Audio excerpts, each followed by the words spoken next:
Je voudrais, avant de délivrer le message, saluer l'imam ratib de la Grande Mosquée de Dakar, saluer le grand sérigne de Dakar, saluer l'ensemble des fidèles qui sont venus accomplir la rituelle prière de l'Aïd el-Fitr, mais Koritegi.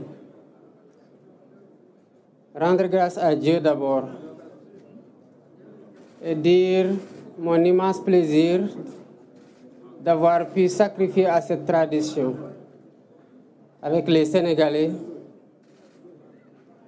et dire que par la grâce de Dieu, nous avons pu commencer le jeûne, faire une campagne électorale paisible au Sénégal, faire une élection calme et sereine au Sénégal et choisir dans la paix le président de la République. Ce qui nous a valu le respect et l'admiration du monde entier.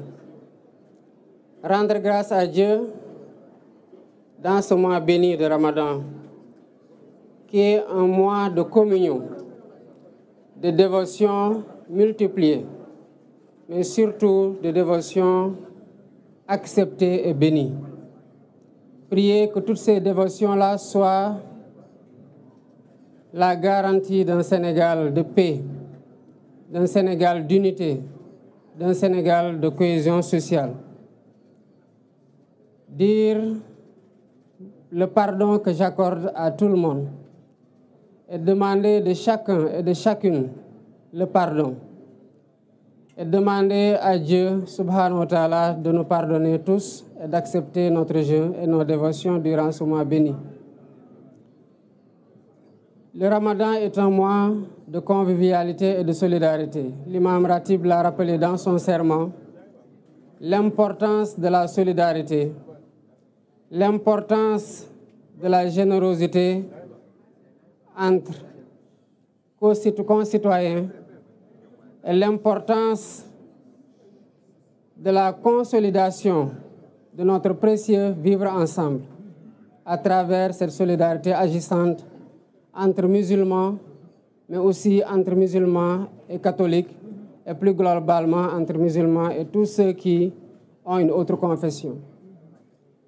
Nous devons dire que le Sénégal est un pays qui est un et indivisible. Il est de notre responsabilité collective et de notre responsabilité individuelle d'entretenir ce vivre ensemble qui fait la stabilité de notre pays que le monde entier nous envie. Le Sénégal est un pays de grands hommes de Dieu, de grands hommes politiques. C'est un héritage sacré et c'est un héritage précieux que nous avons le devoir de perpétuer. Je voudrais, avant de terminer, rendre un hommage appuyé à tous ceux qui nous valent la satisfaction des titres que nos enfants remportent à l'échelle internationale dans les concours de récital du Coran. Je veux citer tous les maîtres coraniques, quelles que soient les conditions dans lesquelles ils enseignent le Coran. Je veux citer tous ces imams ratibs, mais je veux surtout citer les grands hommes de Dieu, à savoir les khalifs généraux. Quelle que soit la confrérie, il reste qu'ils sont tous khalifs dans la confrérie musulmane et plus globalement dans la religion en voulant intégrer le clergé. Je voudrais saluer et rendre grâce à Dieu de leurs prières bénies qui sont le socle, le pilier fondamental qui tient ce pays-là et qui nous permet, quelles que soient les péripéties, quelles que soient les vicissitudes que nous traversons, et quel que soit le point auquel le pays a été secoué, de rester debout et de finir par fasciner le monde entier. Voilà ce que je voudrais transmettre comme mot, en priant pour eux, qu'Allah subhanahu wa ta'ala leur donne une longue vie, une santé de fer, et continue à les laisser nous guider, nous soutenir et nous tenir à travers leurs prières bénies. Assalamu alaikum wa rahmatullah.